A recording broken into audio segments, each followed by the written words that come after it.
Queridos, expor o capítulo 6 do Evangelho de João não é fácil. É um texto muito importante, inclusive algumas figuras sobre Jesus nós tiramos desse texto. Como eu sou o pão da vida, é uma das palavras sobre Cristo mais conhecidas, então não é um texto difícil, é um texto muito longo. São 71 versículos desse capítulo. Então, obviamente, a gente não tem como expor de maneira minimamente qualitativa um texto desse tamanho. Então, a gente vai precisar gastar algumas semanas, alguns domingos, no estudo do capítulo 6 do Evangelho de João.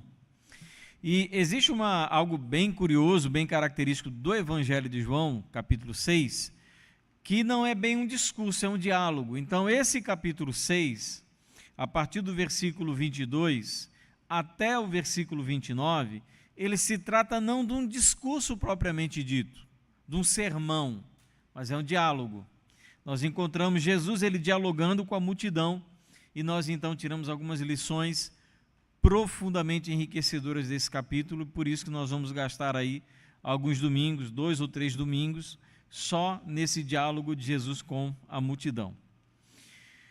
Eu preciso, antes de entrar no texto dessa manhã, fazer uma digressão para que nós entendamos o contexto geral no qual acontece essa passagem. E por que existe, ao final desse diálogo de Jesus com essa multidão, porque existe uma debandada geral dos seguidores de Jesus ao final desse texto. Então é importante nós efetuarmos, esse retorno, essa volta onde tudo começou.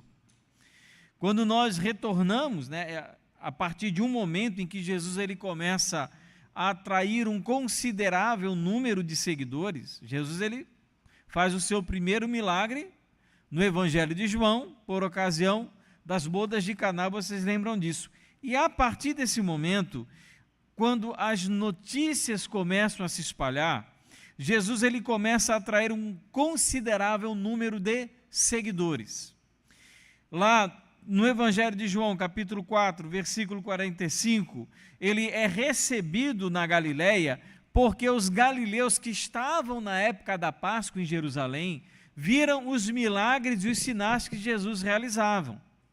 Então, Jesus ele realizou muitos milagres, muitos sinais, e essa multidão que estava na região de Jerusalém, por ocasião da Páscoa, ao retornarem para a Galileia, eles levam consigo as notícias sobre esse homem chamado Jesus. E quando nós encontramos lá no Evangelho de João, capítulo 3, capítulo 4, Jesus, ele no seu discurso, no seu diálogo com Nicodemos, ele deixa Nicodemos e parte então para a região da Galileia, passando por Samaria. Nós temos também aquela passagem dele com a mulher samaritana, até ele chegar na região da Galileia, dele efetuar curas, efetuar sinais. Nós temos Jesus sendo recebido na Galileia com muita boa vontade por parte dos galileus. No capítulo 6, versículo 2, Jesus ele é seguido por uma grande multidão, porque essa multidão viu os sinais que ele fazia e como ele curava os enfermos. Capítulo 6, versículo 2. Quer dizer, nós vemos o deslocamento e o acréscimo dessa multidão. Aparentemente as coisas andam muito bem para o ministério de Jesus. Ele prega, ele faz milagre, ele faz sinal e aparentemente ele está tendo sucesso. Se levarmos em consideração o número de seguidores, o número das pessoas que se deslocam quilômetros para ouvir Jesus falar. Hoje a gente tem preguiça de andar 5, 6, 7 quilômetros. A distância entre Cafarnaum e a região onde Jesus estava ali do outro lado do Mar da Galileia eram 16 quilômetros. Essa multidão ela está disposta a andar a pé 16 quilômetros para encontrar Jesus. Capítulo 6, versículo 2. Capítulo 6, versículo 15, aquela multidão que se alimenta dos pães, que come os peixes multiplicados, eles têm agora a intenção de tornar Jesus rei. Eles estão dispostos a entrar numa nova empreitada militar de conduzir Jesus, cerca de 20 mil pessoas, conduzir Jesus até Jerusalém, tirar, né, o procurador, o procônsul romano, para colocar Jesus no lugar. Estão dispostos ali, intencionados de que Jesus se tornasse rei.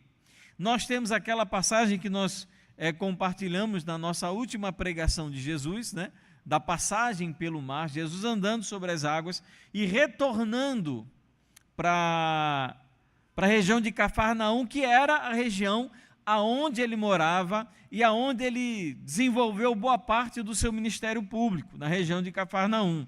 Então, após a multiplicação, sabendo que a multidão queria torná-lo rei, Jesus ele despede os seus discípulos para a região de Cafarnaum e ele vai até os seus discípulos andando sobre as águas. Então, o que nós percebemos nesse preâmbulo, para que a gente possa entender o que está acontecendo e aonde essas coisas estão dando, né? Os riscos que estão sendo aqui estão se apresentando para Jesus, nós precisamos entender que Jesus ele vem realizando seu ministério e, de fato, uma multidão vem seguindo Jesus e indo até onde ele está. Foram até o outro lar do Mar da Galileia, Jesus ele realiza a multiplicação dos pães, Jesus volta para Cafarnaum, o que a multidão faz? Vai atrás de Jesus até Cafarnaum. Esses versículos 25 em diante, esse diálogo, ele vai acontecer em uma sinagoga, é o que nós encontramos lá no finalzinho desse discurso, né, desse diálogo, lá no capítulo 6, versículo 59. Jesus disse essas coisas quando ensinava na sinagoga de Cafarnaum. É interessante, inclusive, é citado nesse texto a passagem de Moisés dando o maná que vem de Deus para o povo. A gente vai falar daqui a pouco sobre isso. Então, existe a possibilidade do ensino de Jesus nesse dia ter sido sobre esse texto, do povo recebendo o maná que veio do céu. E aquelas pessoas ouviram esse discurso e usaram esse discurso contra o próprio Jesus. Aparentemente, pode ter sido isso que tenha acontecido. Mas esse texto que nós vamos ler, 25 a 36, na verdade, até o final do versículo 59, ele é movido a perguntas. São levantados alguns questionamentos e é com base nessas perguntas feitas que Jesus ele vai dar o seu ensino. Neste texto que nós vamos ler, nós temos 3 perguntas. Quando a multidão pergunta quando o Senhor chegou aqui, quando a multidão pergunta que faremos para realizar as obras de Deus, e quando a multidão pergunta que sinal o Senhor fará para que vejamos e creiamos no Senhor. Então, são essas 3 perguntas e com base nesse diálogo, nesses 3 questionamentos, é que o Senhor então vai nos dar o ensino que está nesse evangelho. Versículo 25 a 27, nós temos uma pergunta e uma resposta à pergunta. Qual é a pergunta que levanta tudo isso? A multidão se aproxima de Jesus e questiona quando o Senhor chegou aqui. Porque as pessoas, na nossa pregação anterior, elas viram quando Jesus despede os seus discípulos, mas Jesus ele não entra no barco. E logo cedo eles veem que no local onde haviam 2 barcos, um levou os discípulos e o outro barco permaneceu ali.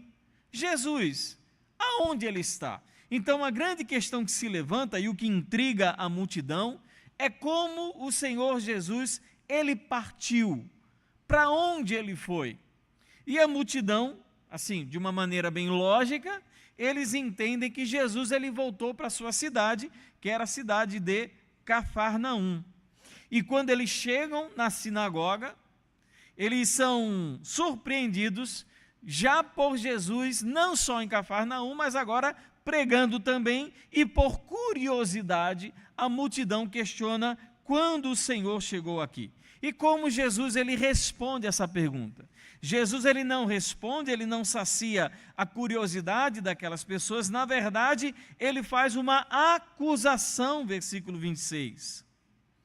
Ele acusa aquelas pessoas, dizendo, em verdade lhes digo que vocês estão me procurando, não porque viram sinais, mas porque comeram os pães e ficaram satisfeitos. Ele faz uma acusação, e uma acusação muito solene. A utilização da expressão em verdade, vos digo, em algumas outras versões diz com toda certeza, ou eu asseguro que, significa uma expressão solene de uma afirmação ou de uma reprovação. No caso aqui, existe uma reprovação veemente de Cristo por parte de Cristo para aquelas pessoas. O que Jesus está dizendo? Vocês me procuram não porque viram sinais, não porque vocês entenderam a razão das coisas que eu faço, não porque vocês entenderam que os sinais, eles apontam para a minha identidade, não porque vocês compreenderam que os sinais revelam a minha natureza. Eles procuram não porque viram sinais, é uma fé movida e resumida a milagres como um fim em si mesmos. Eles veem os sinais, veem os milagres, mas não enxergam para quem os milagres apontam. Os milagres revelam a natureza, a pessoa de Jesus, o seu caráter, revelam também o selo daquele que o enviou, mas eles não conseguem enxergar nada além dos milagres. Então eles procuram não porque viram sinais, não porque entenderam o recado, não porque entenderam quem é Jesus. Eles vão atrás de Cristo não porque agora sabem quem é Ele, agora chegou a certeza, agora chegou a convicção no coração. Não, eles procuram Jesus porque eles querem ver mais milagres. Aí vem a segunda parte da acusação. Vocês me procuram porque comeram pães e ficaram satisfeitos. É isso que vocês querem. Vocês querem satisfação das suas necessidades materiais imediatas. É uma fé que busca a satisfação e o deleite pessoal sem nenhum compromisso com a mensagem, sem nenhum compromisso com Cristo, sem nenhum compromisso com a identidade verdadeira daquele que tem poder para multiplicar pães e peixes. É interessante, inclusive, no texto original, a expressão que Jesus usa para ficaram satisfeitos é uma expressão que é utilizado para aquele boi, aquela vaca que come capim até ficar empanzinado, empanturrado. É a mesma expressão daquele bicho que come capim. Vocês ficaram de bucho cheio, né? No mais típico linguajar nordestino. Estão cheios, é isso que basta para vocês, né? O espetáculo, o show da fé, de ver milagres, de ver curas, de receber presentes. Olha, se tem um negócio que é bom, é pão de graça. E era isso que chamou a atenção da multidão, a ponto dela desejar tornar Cristo, Jesus, rei sobre ela. Quer dizer, quem é que é melhor para ocupar um lugar do rei do que um homem que pode distribuir pão gratuitamente, multiplicar? Pensa, agora acabou a escala 7x1.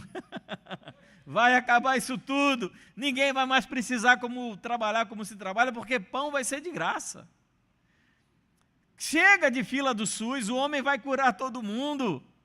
Chega de tomar remédio para depressão, para ansiedade, é cura geral. Então ninguém melhor do que um homem desse para ser o nosso rei. Ele tem poder, ele tem autoridade. Imagina se Jesus tivesse respondido: não, eu vim andando sobre as águas. Onde é que não ia dar esse negócio? Quer dizer, o homem tem poder até para andar sobre as águas. Então, queridos, essa era a expectativa, o desejo da multidão. E eu creio que é esse o tipo de evangelho que é pregado hoje. Não se prega mais o compromisso com Cristo, o amor a Cristo, a vida dada por Cristo, como nós ouvimos nas palavras da missionária. Trabalhar com criança não é fácil, com criança aidética é mais difícil ainda. Sem falar nos riscos envolvidos nisso.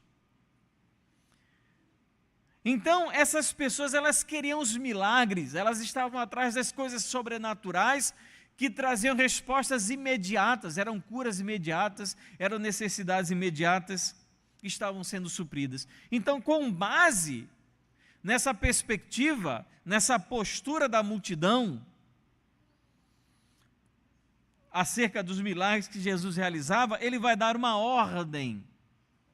Lá no versículo 27, trabalhem não pela comida que se estraga, mas pela que permanece para a vida eterna, a qual o Filho do Homem dará a vocês, porque Deus, o Pai, o confirmou com seu selo. Agora presta atenção, como a multidão ela é cega, como a incredulidade cega as pessoas. Olha, Jesus ele tinha anteriormente feito o quê? Milagre de multiplicação de pães, vocês lembram disso? Multidão comeu que ficou empanzinada, empanturrada, sobrou comida, comeram até não aguentar mais. Se comer de graça é bom, imagina comer, ganhar um pão que nunca estraga. Meu amigo, não, impressionante, esse cara tem que ser rei. Ele não só lhe consegue multiplicar pão, mas ele também consegue guardar esse pão de maneira que ele jamais vai estragar. É o sonho de toda dona de casa, de todo pai que trabalha, é comprar, sabe aquele prazo de validade? Celso Russomano nunca mais, atrás de produto com validade vencida no mercado, não, acabou, não vai ter mais esse pessoal que vive em supermercado aí vendo se o produto passou da validade, não, comida não estraga mais. Essa é a maneira que a multidão incrédula, ímpia, que segue a Cristo e ouve as suas palavras, está recebendo essa mensagem. Mas Jesus, ele faz um desafio, ele dá uma ordem para aquela multidão. E assim como Nicodemos e a mulher samaritana, Jesus ele quer mudar o entendimento daquelas pessoas do que é terreno para o que é espiritual. Jesus falou de nascimento para Nicodemos, ele entendeu como nascer do ventre da mãe. Ele falou de água com a mulher samaritana, ela entendeu como a água do poço. Ele está falando de pão com aquela multidão, eles estão entendendo um pão que é comida.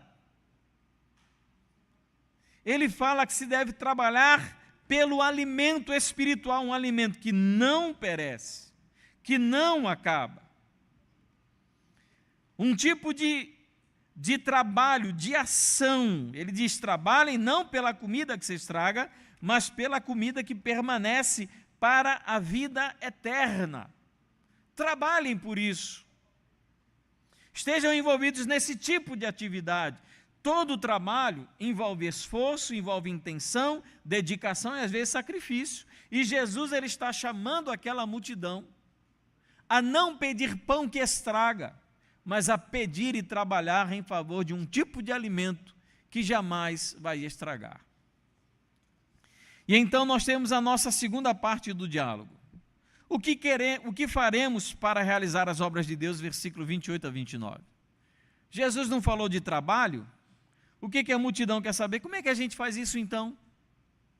Como nós podemos realizar as obras de Deus para que nós alcancemos esse pão tão prometido, que jamais estraga, que não cria bolor, que não atrai mosca?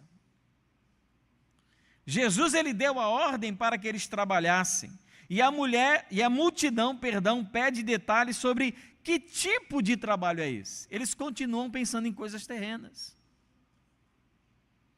Como é que a gente pode trabalhar para Deus para ganhar esse pão dessa maneira? A resposta de Jesus, lá no versículo 29, é surpreendente. A obra de Deus é esta, que vocês creiam naquele que Ele enviou. Sabe que você coloca num caminho que você não espera esse tipo de resposta?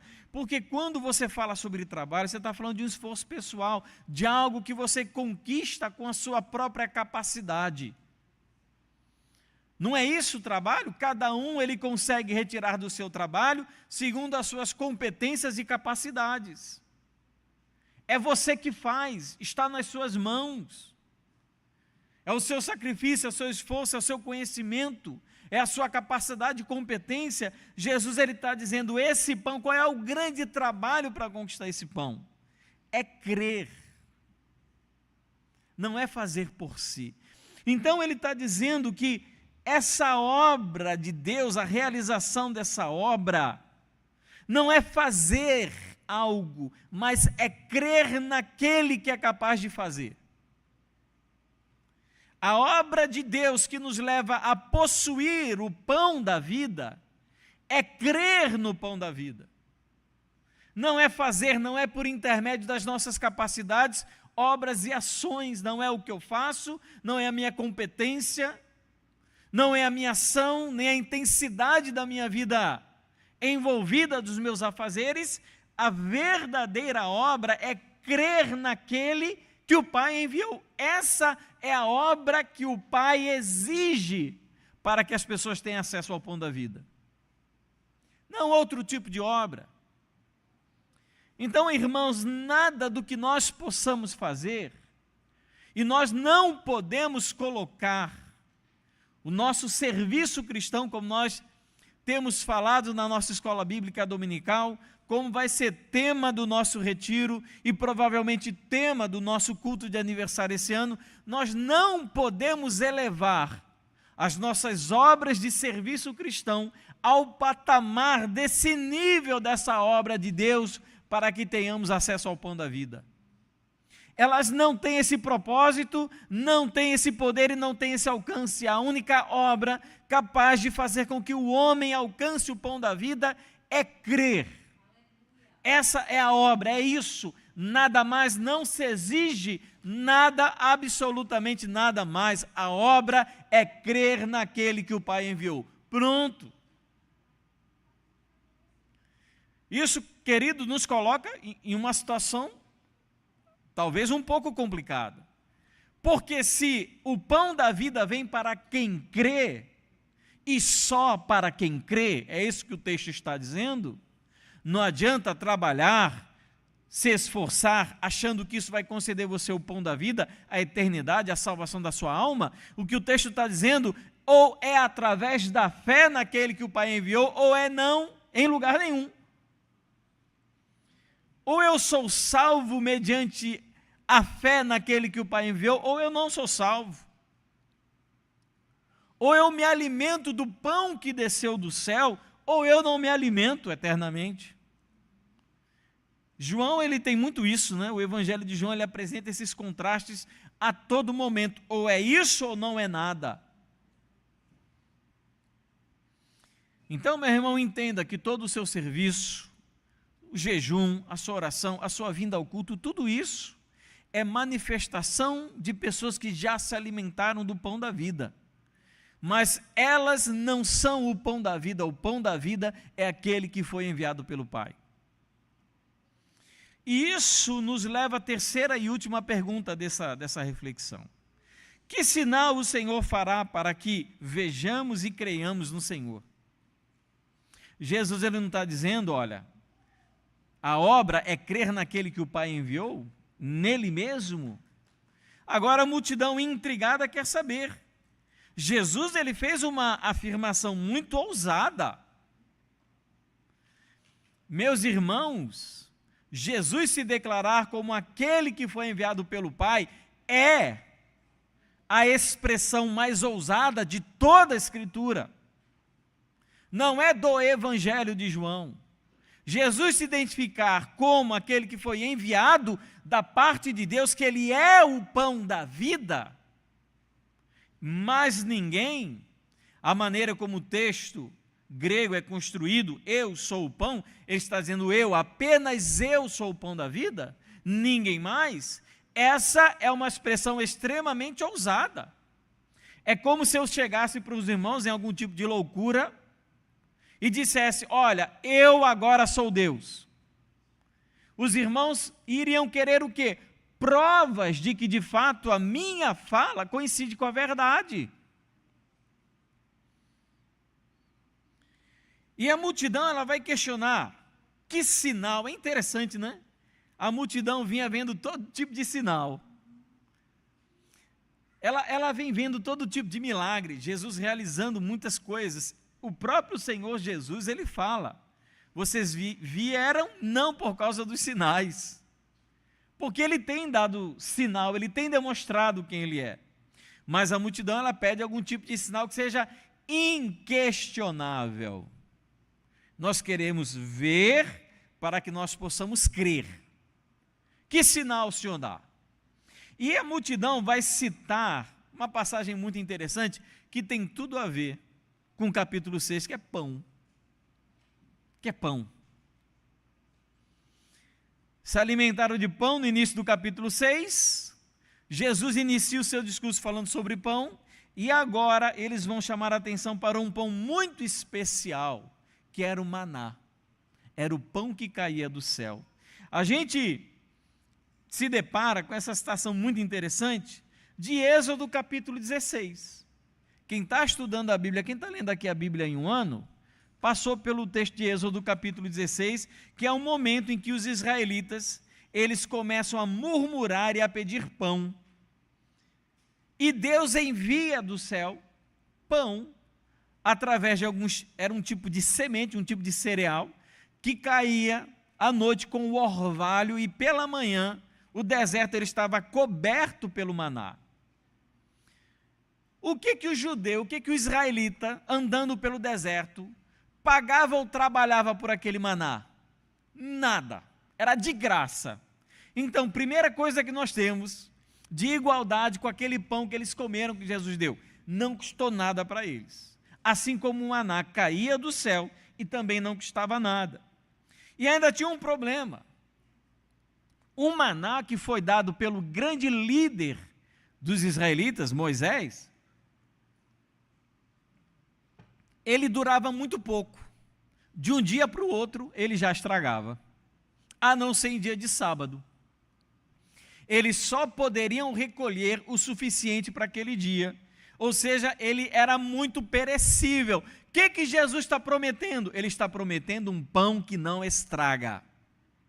Ou seja, ele está dizendo, e a multidão está entendendo isso, ele está se colocando acima de Moisés, porque o pão de Moisés, ele estragava, e ele está dizendo para a gente que ele tem um pão que é melhor que o pão de Moisés. Eles se alimentaram do maná durante 40 anos, a ponto de desprezar o maná, Números 11:6 e Números 21:6. E há uma interessante citação do Salmo 78, versículo 24, deu-lhes a comer pão do céu. E qual é a resposta de Jesus? Jesus, ele dá uma resposta dupla. Primeiro, ele diz, o maná não foi dado por Moisés. Moisés não tem nada com maná. O maná foi dado por Deus. Mas mesmo assim, eles ainda não entenderam sobre o que Jesus estava falando. O maná não foi dado por Deus. Quem dá, é interessante, olha só, gente, versículo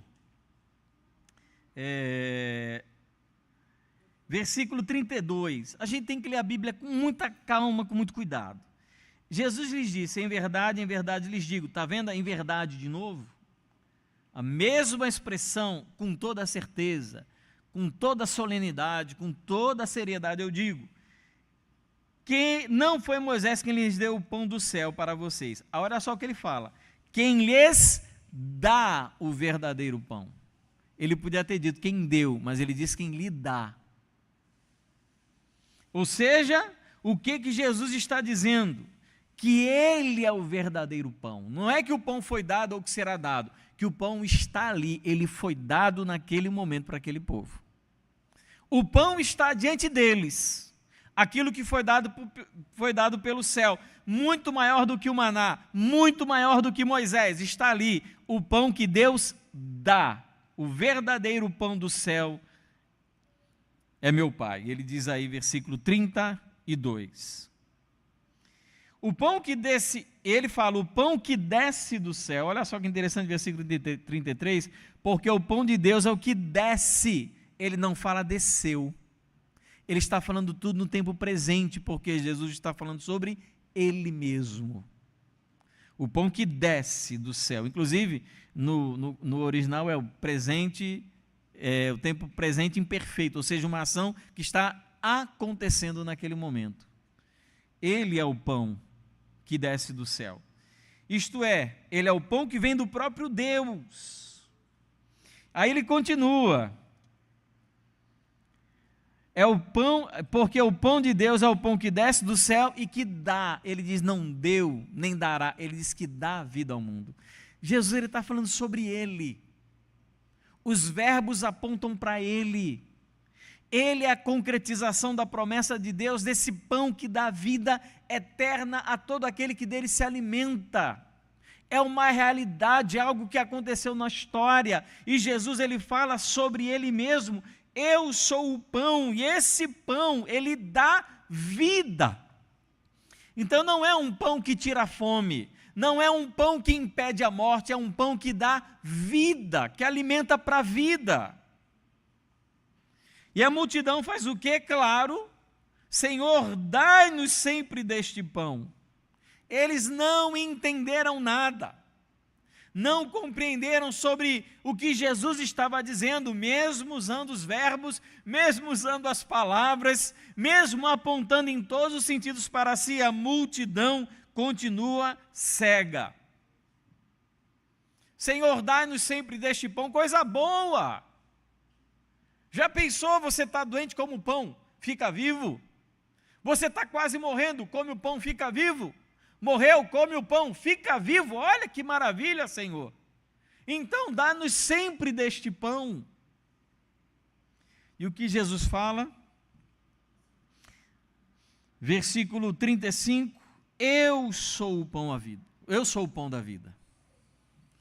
Aí não tem mais como negar o que ele estava dizendo. É como ele diz, eu sou o caminho, a verdade e a vida. Ele chega nesse momento, ele vai conduzindo, como a mulher perguntou, Senhor, nós sabemos que virá o Messias, a mulher samaritana, e chega o momento ápice em que ele diz, eu sou ele, o que fala contigo. A mesma coisa está acontecendo aqui. Ele conduz a multidão, conduz nesse momento de cisão, e ele chega no ápice e fala, sou eu sou o pão da vida. Não é um material, não é uma matéria, não é feito de trigo, de centeio, de cevada, sou eu, o pão que Deus mandou do céu para dar vida.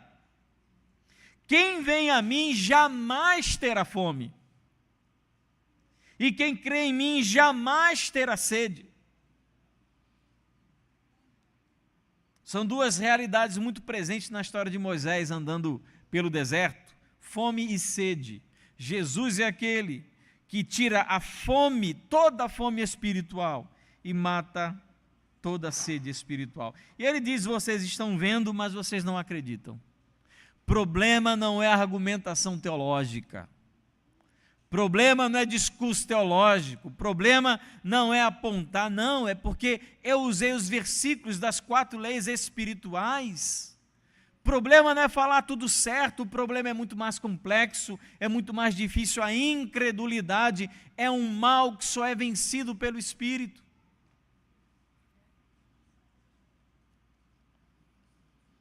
Esta é a resposta a eles terem pedido um sinal sobre quem era Jesus. Eu sou o pão da vida. Eu quero concluir fazendo 2 aplicações. Eu queria que você prestasse muita atenção. Primeiro, nós somos convocados a pensar sobre as coisas importantes e as coisas eternamente importantes nesse texto. Através desse texto, nós somos convocados, convidados a pensar sobre as coisas importantes e as coisas eternamente importantes. Todos nós precisamos trabalhar para conseguir o nosso alimento físico. Grande drama da sociedade é trabalho. Nós queremos comer, nós queremos nos vestir, nós queremos adquirir bens materiais, queremos dar educação, saúde para os nossos filhos, nós temos nossos interesses pessoais, todos nós precisamos trabalhar para conseguir essas coisas. Não existe nenhum problema nisso. Então, dizer que não devemos trabalhar pela comida que perece não é um incentivo à preguiça. Não é isso que Jesus está ensinando. Não se preocupe com o que vocês vão comer, não se preocupem com o que vocês vão vestir, não se preocupem com os brinquedos das crianças, não, tudo isso é passageiro, viva como um mendigo na rua. As coisas terrenas, elas têm uma importância para nós e ocupam lugar em nossa vida nesse mundo, isso é inegável.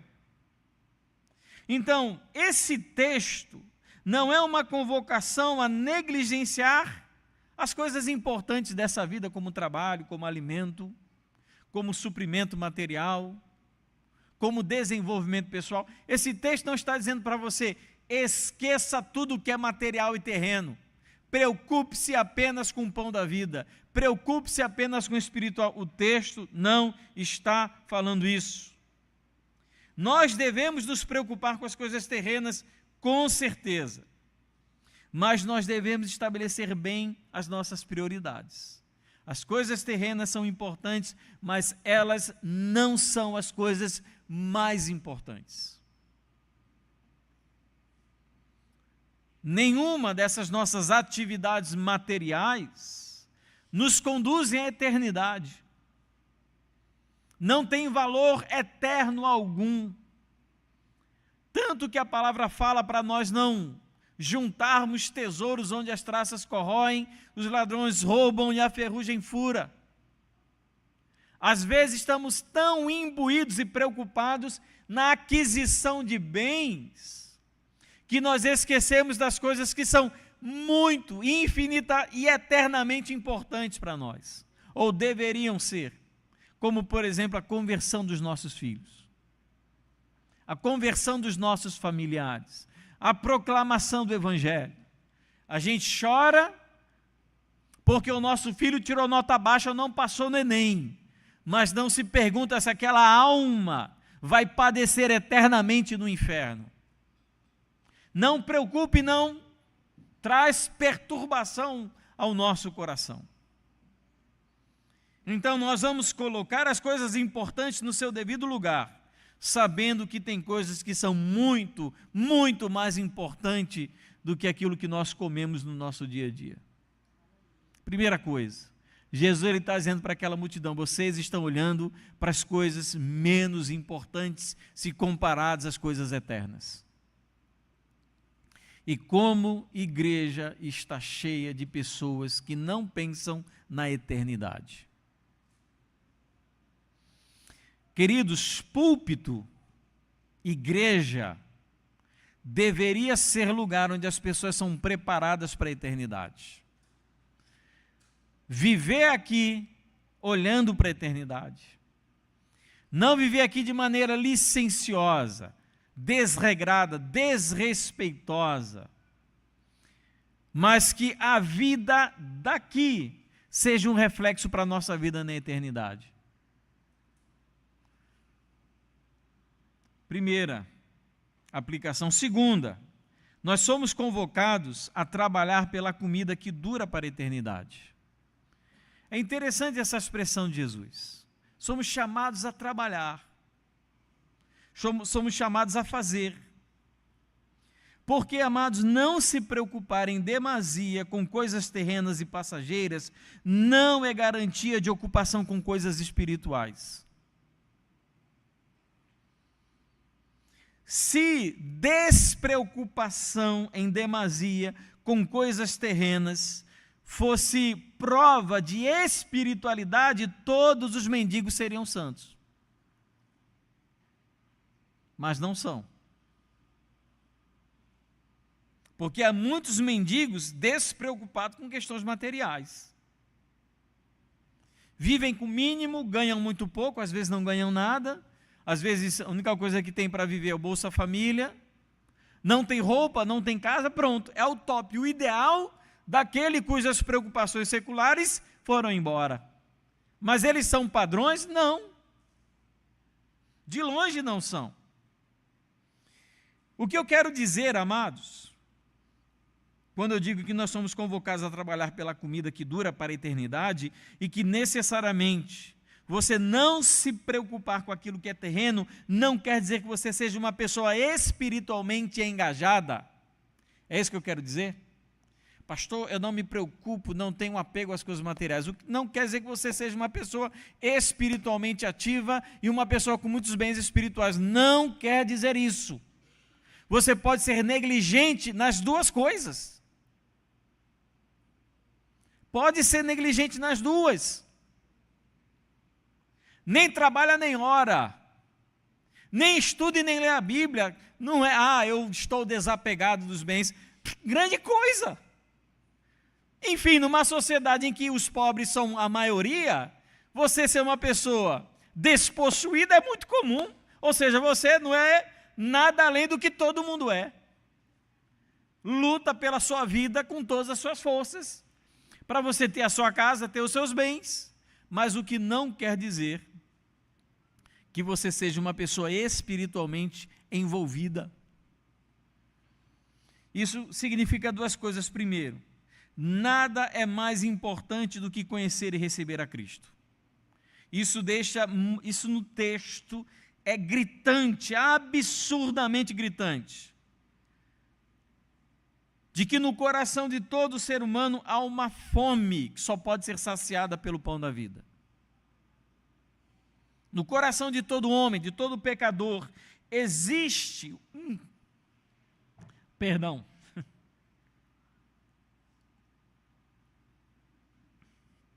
existe uma fome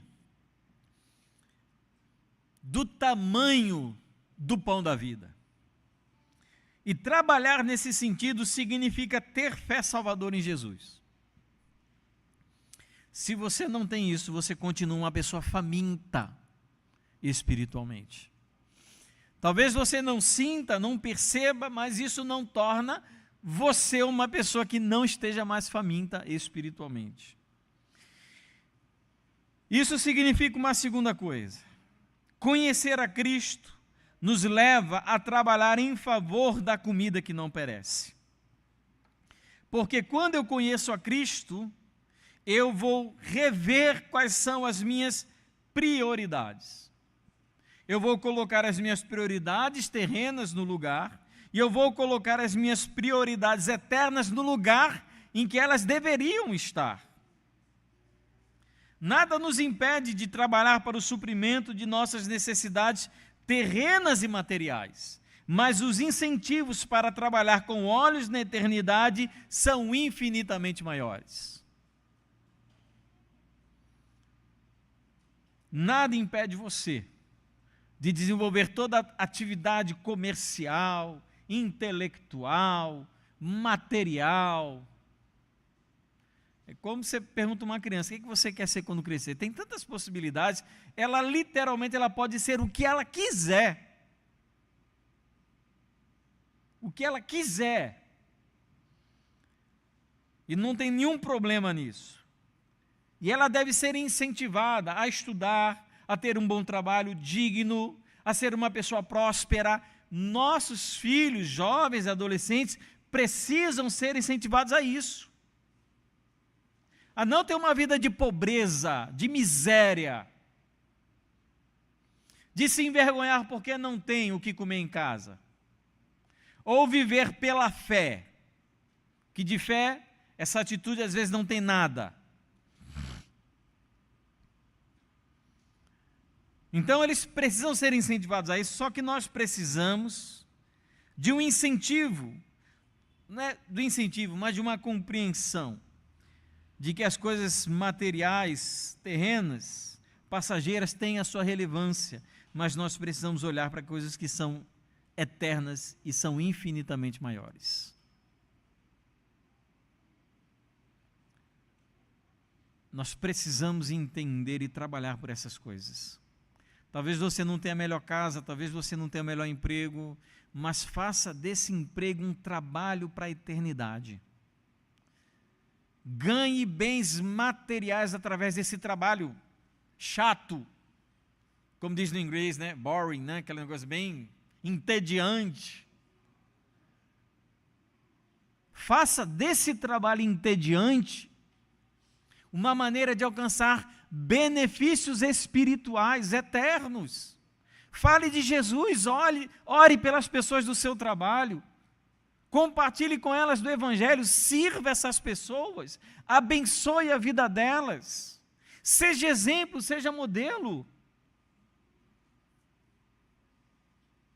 Coisas infinitamente maiores que serão guardadas para nós na eternidade, porque nós temos esse pão da vida, então nós não temos mais fome, nós não nos iludimos mais pela espiritualidade vazia e sem sentido desse mundo. Tem uma coleguinha de trabalho que, de Allan Kardec a Jesus, ela topa tudo, até passando pelos ETs. Santo Daime, cristais, enfim, ela topa tudo. Essa fome já nos foi saciada. Nós conhecemos a verdade, conhecemos o caminho da eternidade, então nós queremos agora que os nossos trabalhos, nossos relacionamentos, eles redundem em nós eterno peso de glória, benefícios espirituais. Eu não posso ir para a África como a missionária foi, mas Deus ele pode me usar onde eu estou, na igreja onde eu estou, no trabalho onde eu estou, porque eu tenho uma fome que foi saciada. E eu li, só para encerrar, os meninos aí da mídia podem até procurar isso, que eu acho a frase que descreve melhor o evangelismo. Melhor. Não sei se eu vou citar, eu não sei quem falou essa frase, que eu li há muitos anos. Mas é o seguinte: evangelismo é um mendigo ensinando a outro mendigo onde ambos podem encontrar pão. É isso. Quem sou eu no meu trabalho? Um mendigo, dizendo para outros mendigos aonde eles conseguem encontrar o pão da vida. Essa é a nossa tarefa espiritual. Essa é a nossa maneira de nos alimentarmos e compartilharmos com os outros do pão da vida. Você tem tanto, e é um pão que nem multiplicado precisa, né? Que ele está disponível aí gratuitamente, graciosamente para todas as pessoas. Então, amados, vamos sim nos envolver com as nossas atividades seculares, mas vamos trabalhar por essa comida que vai ser guardada para a gente lá na eternidade. Charles Spurgeon tinha que ser o príncipe dos pregadores. Eu suspeitava que era ele, mas eu não quis falar. Mas simplesmente um dos melhores pregadores que o mundo já conheceu. Feche seus olhos, vamos orar ao Senhor e vamos pedir que a nossa saciedade espiritual ela redunde para nós uma vida espiritualmente comprometida.